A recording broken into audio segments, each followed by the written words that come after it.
का त्योहार आने वाला था। जया और उसकी सास तैयारियों में लगे हुए थे। एक दिन जब वो बाजार से लौट रही थी तो उनकी पड़ोसन कमलेश उन्हें मिल गई।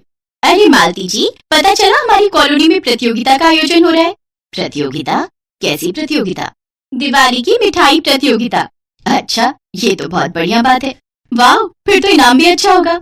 हाँ, जीतने वाली प्रतियोगी को 5 डबल बेडशीट और 1 डिनर सेट और शायद एक माइक्रोवेव मिलेगा। मम्मी जी, हमारा माइक्रोवेव कितना पुराना हो गया है। मैं सोच रही थी इस दिवाली नया ले लें। अगर ये प्रतियोगिता हम जीत जाएं तो ये सब सामान हमारे होंगे। हाँ, ये तो बहुत बढ़िया बात कही बहू। हम ये प्रतियोगिता जीत ही गए समझो। अरे ऐसे कैसे जीत गए? पता भी है, मैं भी अपनी बहू के साथ इस प्रतियोगिता को जीतने की पूरी कोशिश करूंगी। हम दोनों ने तो तैयारी भी शुरू कर दी है। बहुत बढ़िया स्वीट डिश बनाने वाली हूँ मैं मेरी बहू के साथ मिलकर। हाँ हाँ, क्यों नहीं, तुम भी अपनी तरफ से पूरी कोशिश करो, हम भी पूरी कोशिश करेंगे। अब रिजल्ट तो जज के हाथ में होगा ना, वो किसको देंगे। मालती और जया घर आ जाते हैं। कमलेश बहुत चालाक स्वभाव की थी। वो रोजाना ही मालती और जया पर नजर रखने लगी और बार बार किसी न किसी बहाने उनके घर आने लगी ताकि वो भेद जान सके कि वो कौन सी स्वीट डिश बनाने की तैयारी कर रही है। अरे क्या कर रही हो मालती? मैंने सोचा पूछूं प्रतियोगिता की क्या तैयारी चल रही है। कुछ भी नहीं, अभी तो कुछ सोचा ही नहीं है। मम्मी जी, ये स्वीट डिश के लिए चॉकलेट्स ले आई थी। अच्छा, तो चॉकलेट का कुछ बनाने वाली हो? अरे अब तुमने देख ही लिया है तो क्या ही बोलूं, पर इसके आगे मैं कुछ नहीं बताऊंगी। हाँ हाँ, तो मैं कौन सा पूछ रही हूँ। अच्छा मैं चलती हूँ। कमलेश घर जाती है और जाकर अपनी बहू को सारी बात बताती है। कमलेश की बहू को खाना बनाने में इतनी रुचि नहीं थी। वो तो इस प्रतियोगिता को लेकर थोड़ी ढीली थी। अरे सपना बहू, तुम जल्दी से सोचो कि इस चॉकलेट से हम क्या स्वीट डिश बना सकते हैं। हमें इस प्रतियोगिता को जरूर जीतना है। मुझे तो लगता है मालती और उसकी बहू जया बहुत ही दमदार तैयारी कर रही हैं। हमें उनसे ज्यादा मेहनत करनी है। माँ जी, अभी तो बिल्कुल दिमाग नहीं चल रहा है। मैं तो अभी दिवाली की सेल लगी हुई है, आज रात 12 बजे ऑफ हो जाएगी। उससे पहले शॉपिंग कर लूं, उसके बाद ये और ध्यान लगाऊंगी। वैसे भी प्रतियोगिता को भी 2 दिन है, हमारे पास बहुत टाइम है। आप चिंता मत करो, ये प्रतियोगिता हम जीत जाएंगे। कमलेश की बहू सपना अपने फोन में दिवाली की सेल देखती रही और शॉपिंग करती रही।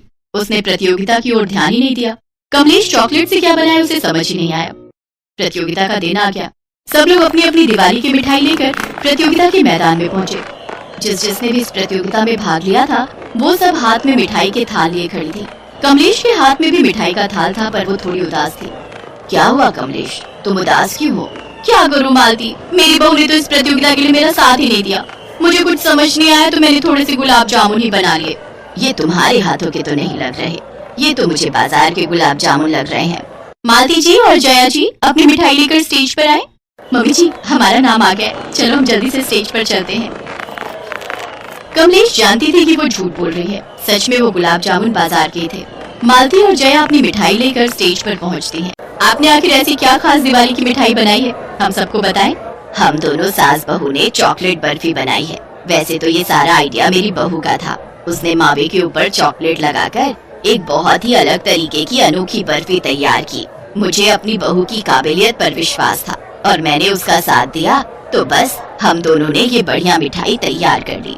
मैंने अकेले कुछ नहीं किया, मम्मी जी ने मुझे इस काम के लिए पूरा साथ दिया। मुझे प्रेरणा दी कि हमें प्रतियोगिता को जीतना है, तो यही प्रेरणा मेरे मन में विश्वास जगाने लगी और मम्मी जी और मैंने मिलकर ये चॉकलेट की बर्फी अलग तरीके से बना ली। अब तक मैंने सुना था कि सास बहू झगड़ा करती हैं, और यहाँ पर तो आप दोनों सास बहू के आपसी प्रेम को देखकर मैं भी हैरान हूँ। और आपने ये चॉकलेट की बर्फी बनाई है, ये तो बहुत ही टेस्टी है। देखा बहू, मालती और उसकी बहू जया में कितना प्यार है। मैं भी तुम्हारे अपने रिश्ते में ऐसे ही प्यार तो ढूंढती रहती हूँ, पर तुम हो कि मेरी बातों की तरफ कभी ध्यान ही नहीं देती हो। प्रतियोगिता के रिजल्ट निकल चुके हैं। मालती जी और जया जी दोनों की मिठाई बहुत अलग किस्म की थी, इसलिए पहला पुरस्कार मालती जी और जया जी दोनों सास बहू को जाता है। सब लोग मालती और जया के लिए तालियां बजाने लगते हैं। मालती और जया खुशी खुशी घर जाती हैं। कमलेश जानती थी कि आज मालती और जया के आपसी प्रेम के कारण ही उन्होंने इस प्रतियोगिता में जीत हासिल की थी। मालती और जया बहुत खुश थी। उन्होंने एक नहीं 3 इनाम जीत लिए थे। कॉलोनी में सभी को मालती और जया के हाथों की चॉकलेट बर्फी खाने का मन था, इसलिए मालती और जया सबके लिए चॉकलेट बर्फी बनाती हैं, जो सबकी पसंदीदा दिवाली मिठाई बन जाती है।